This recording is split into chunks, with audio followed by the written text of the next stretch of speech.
Bismillahirrahmanirrahim. Assalamualaikum warahmatullahi wabarakatuh. Selamat datang di channel Kirana, channel kisah Rasul Nabi dan peradaban bersama Agus Mu'alif Rohadi. Pada sesi sebelumnya kita telah sampai pada ketika Nabi Yusuf meminta jabatan kepada raja agar jabatan Al-Aziz diberikan kepadanya. Kemudian raja mengabulkan permintaan Nabi Yusuf untuk menjadi Al-Aziz menggantikan Potifera. Dalam bahasa Koptik kuno, Al-Aziz adalah Zafnat Paneah. Setelah mendapatkan jabatan tersebut, kemudian Al-Aziz, yaitu Nabi Yusuf, mulai menyusun rencana untuk membangun pertanian baru, membangun lumbung-lumbung baru, memperluas pertanian baru dan membuka daerah pertanian baru. Kita bisa membayangkan bahwa pada masa Nabi Yusuf, teknologi pertanian khususnya dalam hal lumbung penyimpan hasil pertanian belumlah secanggih seperti yang dibuat oleh Nabi Yusuf. Kita bisa membuat analogi ketika peristiwa Nabi Nuh membuat bahtera, bahwa bahtera yang dibuat Nabi Nuh adalah bahtera yang teknologinya belum dicapai oleh umat Nabi Nuh, sehingga dalam Al-Quran disebut dalam membuat bahtera itu Nabi Nuh mendapatkan petunjuk dan pengawasan. Maksudnya insya Allah petunjuk dan pengawasan itu datangnya dari malaikat, ya. Dengan demikian, dengan analogi seperti itu kita bisa membayangkan bahwa untuk membangun lumbung itu Nabi Nuh lumbung khusus yang bisa menyimpan hasil pertanian selama 7 tahun itu, Nabi Nuh mendapatkan petunjuk dari wahyu yang pembangunannya juga mendapat petunjuk dan pengawasan, ya. Karena apa? Tidak ada teknologinya, tidak ada pengetahuannya untuk membangun lumbung yang bisa menyimpan gandum yang bisa bertahan selama 7 tahun untuk pada masa itu. Sehingga dapat kita analisis, kita analogikan bahwa Nabi Yusuf dalam membangun lumbung itu mendapatkan wahyu yang memerlukan petunjuk dan dalam pembangunannya mendapatkan pengawasan. Sejak mendapatkan jabatan Al-Aziz itu, Nabi Yusuf berkeliling ke seluruh wilayah Mesir. Al-Quran tidak mengkisahkan ini, bagaimana Nabi Yusuf berkeliling Mesir untuk memperluas ladang gandum dan membangun daerah pertanian gandum baru, ya. Tapi itu dikisahkan di dalam kitab Kejadian secara detail. Secara detail kemana saja Nabi Yusuf itu perginya, bersama siapa saja, termasuk dia menyusun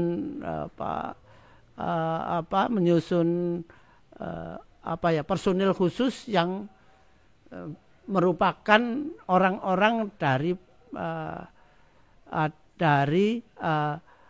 pengikut ajaran tauhidnya, ya. Terutama yang justru pengikutnya itu berasal dari penjara, yang bersama-sama Nabi Yusuf, dan oleh Nabi Yusuf dibebaskan semua yang telah mengikuti ajaran tauhid, dibebaskan semua dan menjadi pengikut Nabi Yusuf dan membantu Nabi Yusuf membangun pertanian di Mesir.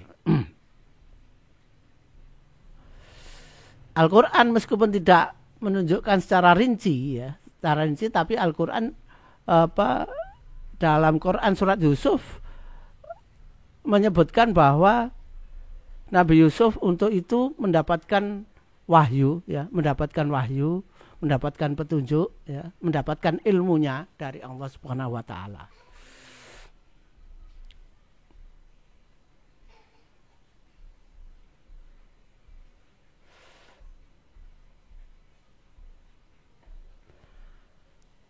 Khusus untuk membangun pertanian baru itu disebutkan dalam kitab Kejadian, yaitu dibuat suatu pemukiman yang terdiri dari 360 desa baru yang dibuat sesuai dengan jumlah hari. Jadi maksudnya adalah 360 pemukiman itu dibuat sesuai dengan jumlah hari. Konon Nabi Yusuf membuat daerah baru untuk pertanian ini hanya membutuhkan waktu 70 hari. Dalam kitab Kejadian menyebut 70 hari. Yang menurut Raja Mesir saat itu, yaitu Senusret III, kalau tidak Amenemhat III, ya, kalau tidak masa akhir Senusret III, ya masa awal Amenemhat III. Ya. Itu Raja menyebut bahwa apa yang dilakukan oleh Nabi Yusuf itu adalah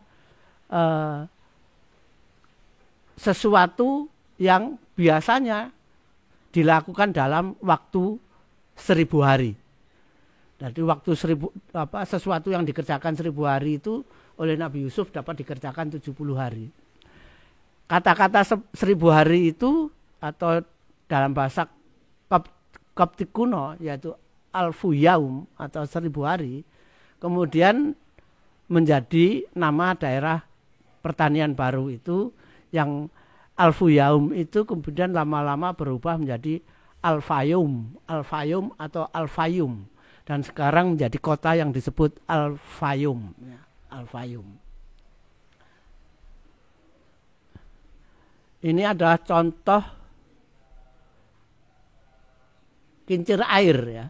Jadi kincir air yang dibangun Nabi Yusuf itu sampai sekarang masih ada, tentu sudah melalui perbaikan berkali-kali, tapi sampai sekarang masih ada bekasnya, yang zaman itu sudah sebesar pada gambar itu, ya. Jadi bisa dibayangkan bahwa pasti teknologinya belum ada pada masa itu, ya. Pada masa itu pasti terbuat dari kayu, tapi sekarang sudah ada kayu, selain kayu juga lapis konstruksi besinya, ya. Tapi itulah besarnya kincir air pada masa Nabi Yusuf itu sebesar itu. Jadi air dialirkan dari Sungai Nil menuju Al-Fayum, ya, menuju Al-Fayum. Kemudian untuk menaikkan air itu, untuk mengalirkan air itu menggunakan kincir air, ya, menggunakan kincir air seperti itu.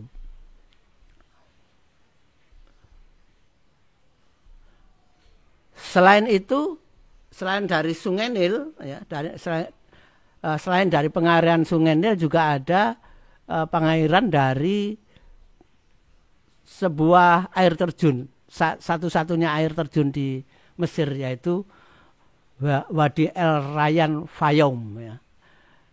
Dikenal dengan Wadi El Rayyan, ya, yang sekarang dikenal dengan Wadi El Rayyan Fayum. Itu adalah satu-satunya air terjun di Mesir, ya. Dan dari air terjun ini kemudian membentuk danau, ya. Yang danau ini sekarang lebih dikenal dengan Danau Qorun, karena nanti pada beberapa ratus tahun kemudian pada masa Nabi Musa, Qorun itu rumahnya di dekat danau itu, kemudian oleh Allah ditenggelamkan, ya, dan rumahnya kemudian jadi bagian dari danau, dari Wadi El Rayyan itu, dan kemudian danau tersebut lebih dikenal dengan Danau Qorun, ya, Danau Qorun di Fayum.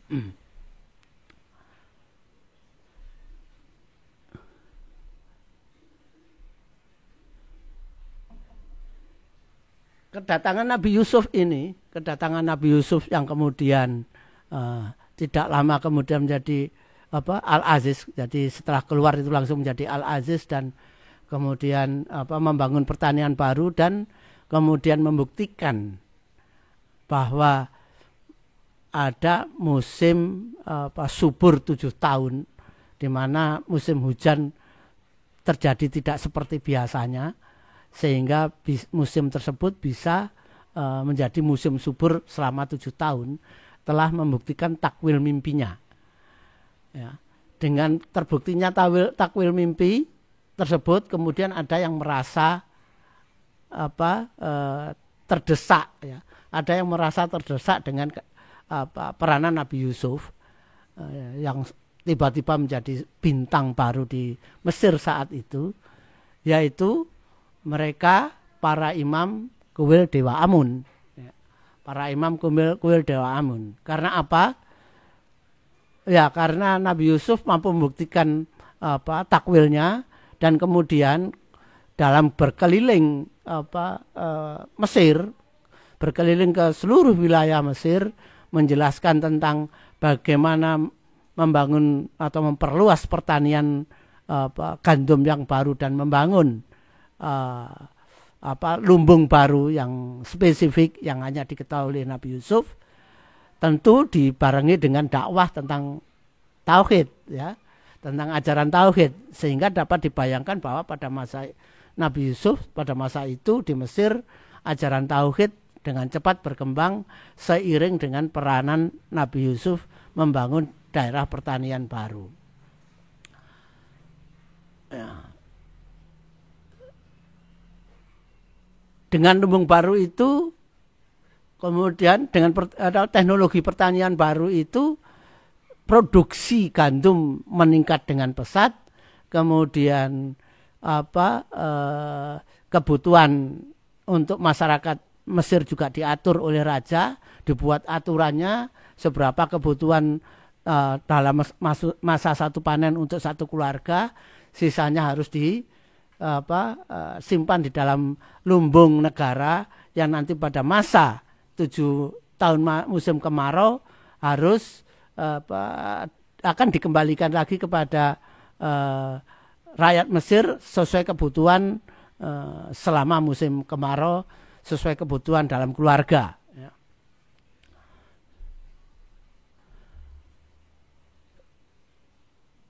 Dengan cara menyimpan yang baru, yang tidak seperti biasanya, ya, harus disimpan dengan tangkainya dan sebagainya. Akhirnya pertanian gandum yang melimpah itu dapat memenuhi lumbung dan dapat memenuhi kebutuhan rakyat Mesir, ya. Jadi melimpah ruah produksi gandum pada masa itu.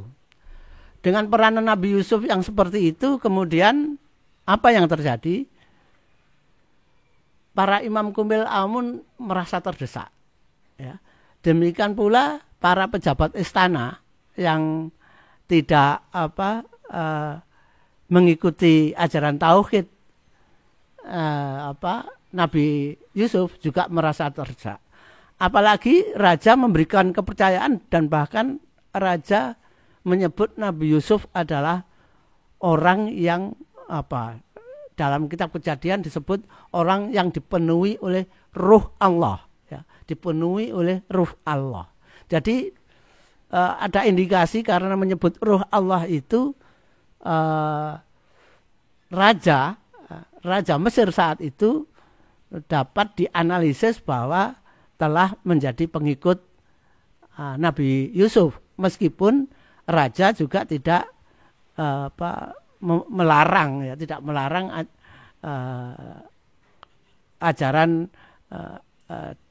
ajaran agama Amun-Ra, ya, tidak melarang ajaran agama Amun-Ra, ya.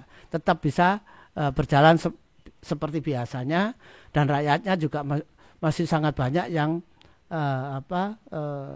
menganut agama itu, sehingga kuil tidak ditutup, ya, tidak ditutup.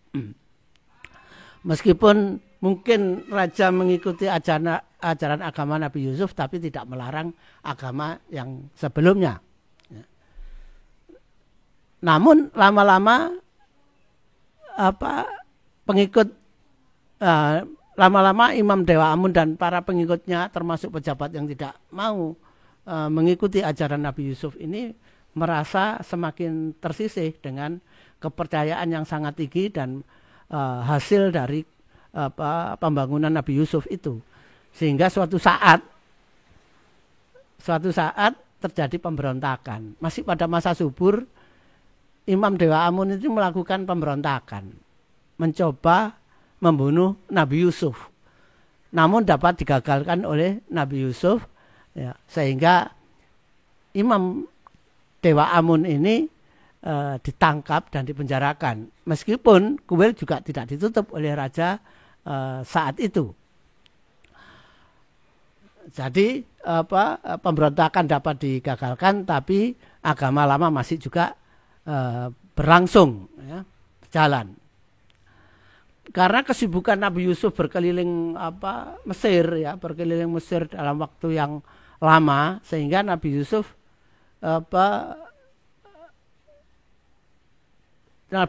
tidak memikirkan bagaimana kehidupan pribadinya, ya. Yang hal itu ternyata diamati oleh raja. Nah, diamati oleh raja, dan raja mencoba mencarikan jodoh untuk Nabi Yusuf. Itu adalah kegiatan Nabi Yusuf, ya, sehari-hari berkeliling ke Mesir untuk untuk membangun pertanian itu dan mengawasi pembangunan lumbung, sekaligus mengawasi penyimpanan kelebihan hasil panen ke dalam lumbung negara tersebut. Nah, kita tadi sudah kita informasikan bahwa Imam Dewa Amun sempat melakukan pemberontakan dan kemudian dapat digagalkan oleh Nabi Yusuf dan kemudian dipenjara. Kita beralih sebentar kepada kisah Zulaikha sekarang. Masih pada masa subur, ya. Kita ketahui bahwa sejak Nabi Yusuf menjadi Al-Aziz, dan menjadi Al-Aziz itu karena pejabat Al-Aziz yang lama, Potifera, mengundurkan diri, merasa malu karena aibnya terbongkar, ya. Kemudian menjadi sakit, ya. Karena sangat malu itu sakit dan bahkan meninggal. Akhirnya Zulaikha menjadi janda. Karena menjadi janda, tidak mempunyai penghasilan apapun, maka setiap hari Zulaikha hanya makan hasil warisan dari suaminya. Lama-lama semakin menyusut harta benda dari warisan Potifar, sehingga akhirnya sedikit demi sedikit budaknya dikurangi, ya. Budaknya yang sebelumnya banyak sekali, satu persatu dimerdekakan, ya, satu persatu dimerdekakan, dan hartanya semakin lama semakin habis. Bahkan awalnya ketika Zulaikha menjadi janda itu merasa sangat dendam kepada Nabi Yusuf, sehingga selalu setiap saat mencaci maki Nabi Yusuf, tapi lama kelamaan berubah, ya. Karena melihat kenyataan bahwa Nabi Yusuf justru semakin gemilang, semakin menjadi bintang di Mesir, dan Nabi Yusuf mendapatkan suatu kemuliaan yang luar biasa dari rakyat Mesir, menjadi orang nomor 2 di Mesir, ya. Akhirnya Zulaikha justru menyalahkan Dewa Amun yang patung-patungnya banyak di rumahnya yang selama ini disembah, yang ternyata tidak bisa menolongnya. Setiap saat minta tolong kepada Dewa Amun tapi tidak pernah ada jawaban, bahkan semakin lama semakin menyengsarakan. Hidupnya semakin sengsara, ya. Hingga akhirnya Dewa Amun di rumahnya Zulaikha juga dibuang, ya. Dibuang, kemudian mulai menyembah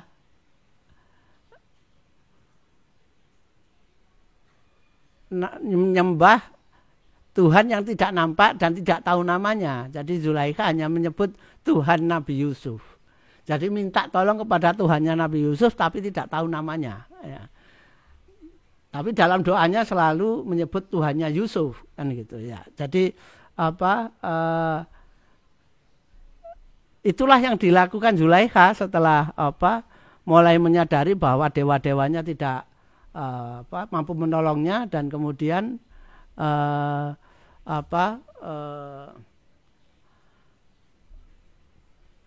dalam doanya selalu menyebut nama Tuhan Nabi Yusuf, ya, Tuhan Yusuf.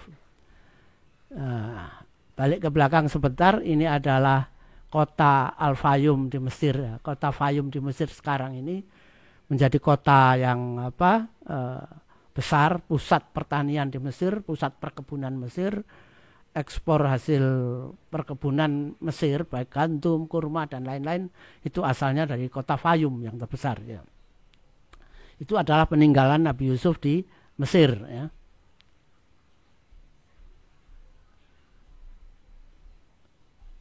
Ini adalah gambar-gambar kuil Dewa Amun yang sampai saat ini masih ada, ya. Kuil-kuilnya masih tegak berdiri di kota Luxor, ya.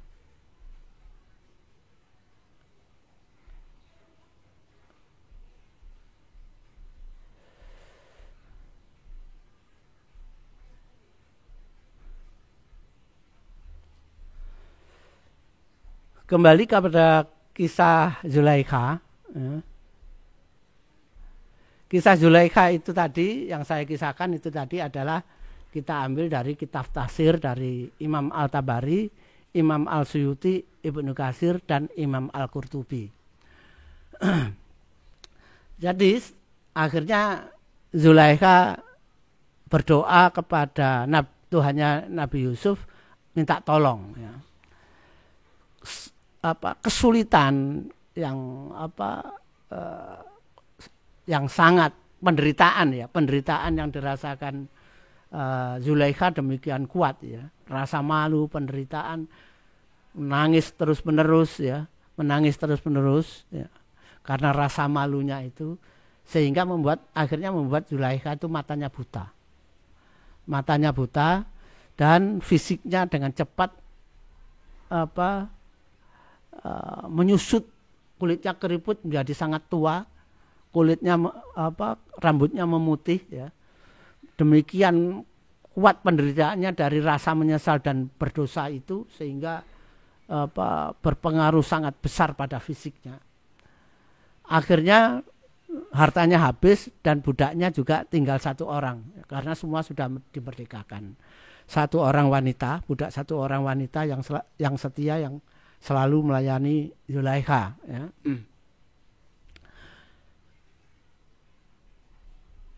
Zulaikha dengan kondisi fisik seperti itu sering mengajak budaknya berjalan untuk mencari Nabi Yusuf. Padahal Nabi Yusuf itu sering berkeliling ke banyak tempat sehingga sulit untuk menemui Nabi Yusuf. Dan ketika keliling ke jalan-jalan di Mesir saat itu, di Memphis, di kota Memphis, di ibu kota Mesir saat itu, Zulaikha selalu bergumam dan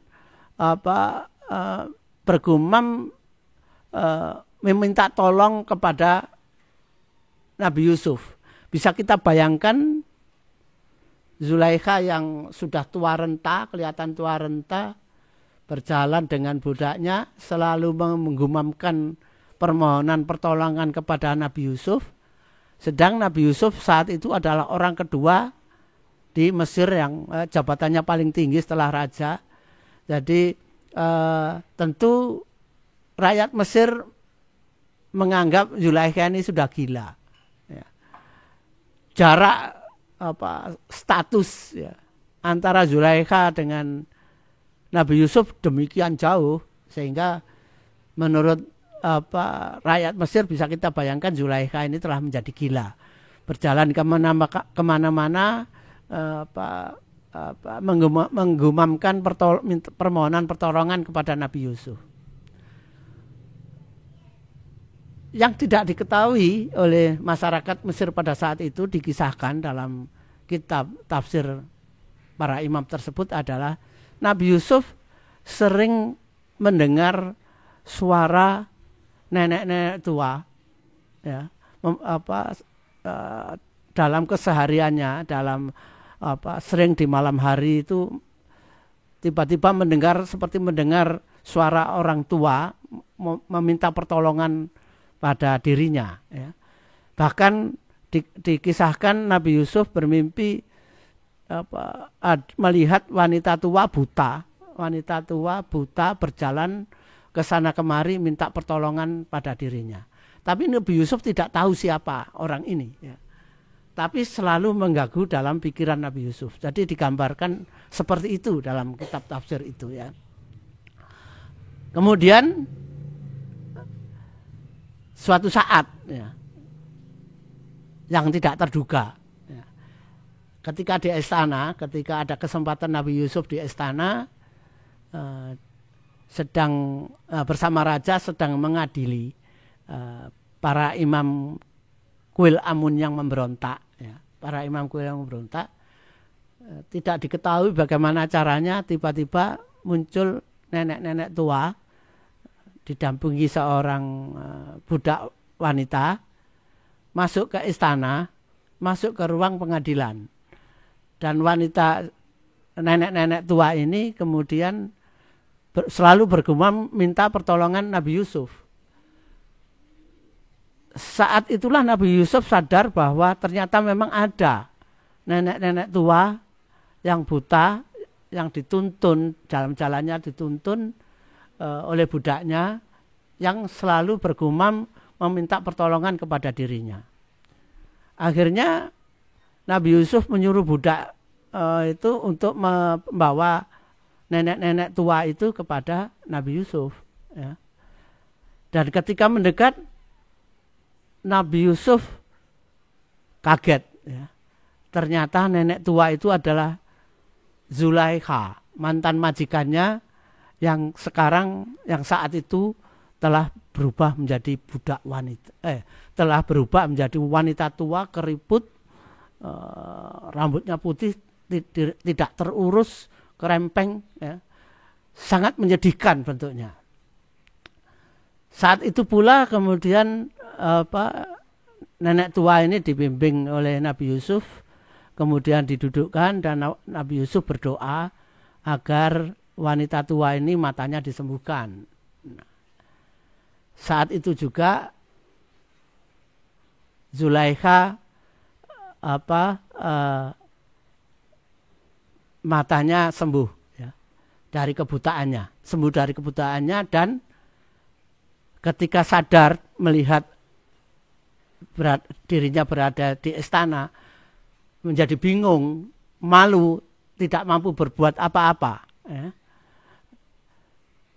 Bisa dibayangkan, ya, tidak merasa berjalan ke istana, tapi kemudian ternyata duduk di istana di hadapan raja dan Nabi Yusuf serta masyarakat Mesir yang menyaksikan para imam Amun diadili, ya. Bisa dibayangkan betapa bingungnya Zulaikha saat itu. Tapi itu juga menjadi suatu tontonan tentang mukjizat Nabi Yusuf yang dapat menyembuhkan wanita buta sehingga sembuh, dapat melihat kembali. Jadi itu adalah juga suatu tontonan mukjizat Nabi Yusuf yang membuat masyarakat Mesir, raja maupun imam dewan Amun hanya dapat bergeleng-geleng kepala, ya. Ternyata bisa melakukan itu. Meskipun kemudian tidak selesai sampai situ mukjizatnya. Nabi Yusuf kemudian bergerak lagi mendekati Zulaikha, melepaskan jubahnya, dan jubahnya kemudian ditutupkan kepada tubuh Zulaikha. Kemudian Nabi Yusuf berdoa lagi. Cukup lama Nabi Yusuf berdoa, tidak lama kemudian jubah itu dibuka oleh Zulaikha, ternyata Zulaikha kembali menjadi muda seperti sedia kala. Tentu ini suatu tontonan mukjizat yang tidak pernah dibayangkan oleh para imam Dewa Amun, raja maupun masyarakat Mesir. Dengan mukjizat itu Nabi Yusuf telah secara di depan raja, di depan masyarakat secara langsung, ya, di depan Dewa Amun telah mengalahkan agama Dewa Amun, ya. Jadi sudah hancur lebur ajaran Dewa Amun pada saat itu dengan mukjizat Nabi Yusuf yang ditunjukkan dengan mengembalikan Zulaikha pulih kembali seperti sedia kala, ya. Menjadi wanita cantik lagi, segar badannya, tidak buta, ya. Sehingga ini menjadi suatu tontonan yang menghancurkan ajaran Dewa Amun, ya. Zulaikha sendiri ketika menyadari bahwa dirinya telah kembali seperti semula menjadi pingsan karena kaget, ya. Sehingga kemudian Zulaikha dibawa keluar dari ruangan tersebut, ya. Kemudian pengadilan terhadap Imam Dewa Amun dilanjutkan dan itu juga menunjukkan betapa mukjizat itu telah menelanjangi kepalsuan ajaran para imam Dewa Amun, ya, yang Tuhannya tidak bisa berbuat apa-apa, ya. Itu adalah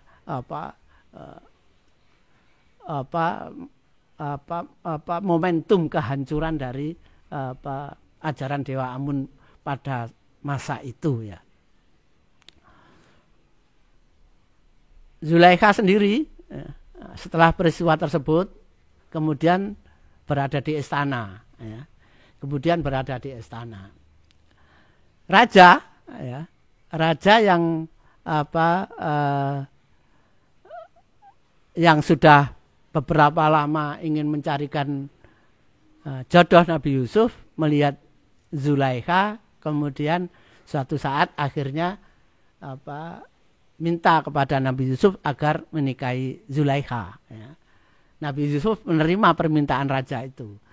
Dalam kitab Kejadian nama Zulaikha adalah Asnat, ya.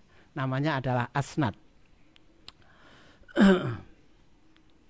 Akhirnya setelah itu masih pada masa subur, Zulaikha menjadi istri Nabi Yusuf. Dalam kitab Kejadian namanya adalah Asnat dan disebut bahwa masih dalam masa subur itu Nabi Yusuf dengan Asnat memiliki 2 anak, ya, yaitu Manasye dan Efraim.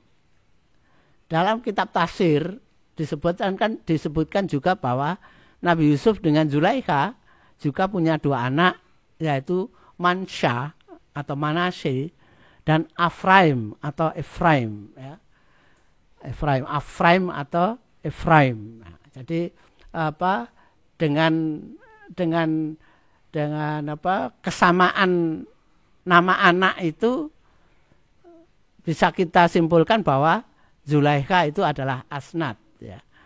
Yang dalam kitab Kejadian disebut bernama Asnat, ya.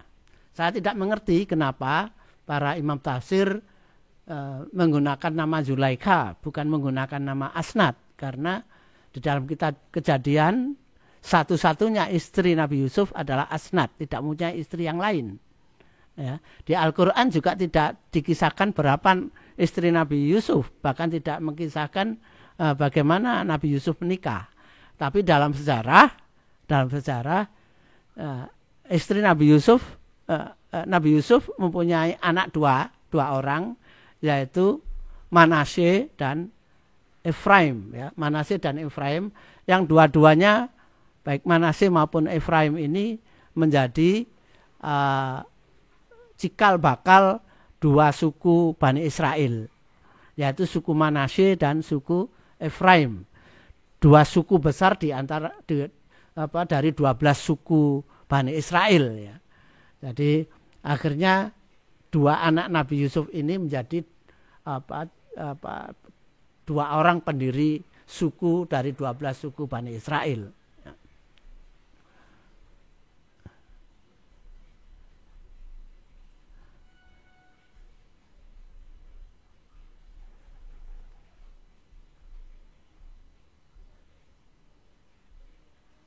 Ini adalah lukisan ya, lukisan tentang Nabi Yusuf menikah dengan Asnat atau Zulaikha. Ya. Saya kira itu kisah Rasul Nabi untuk sesi kali ini. Mudah-mudahan bermanfaat bagi kita semua dan menambah wawasan kita tentang Nabi Yusuf. Mungkin pengetahuan kita selama ini tentang kisah Nabi Yusuf lebih banyak kepada pengetahuan tentang hubungan Nabi Yusuf pada Zulaikha. Tapi dengan kisah ini maka kita bisa mengetahui bahwa misi yang lebih besar dari Nabi Yusuf pada saat itu di Mesir adalah menyelamatkan manusia, ya, menyelamatkan manusia dengan membangun pertanian gandum baru, bahkan membuat kota baru, yaitu kota Fayum, kemudian membuat lumbung baru, yang lumbung itu tidak ada yang seperti itu sebelumnya, yang pasti Nabi Yusuf mendapatkan petunjuk dari Allah bagaimana Nabi Yusuf harus membangun lumbung tersebut, ya. Dalam Al-Quran ayat 46 sampai 56 kalau tidak salah, ya.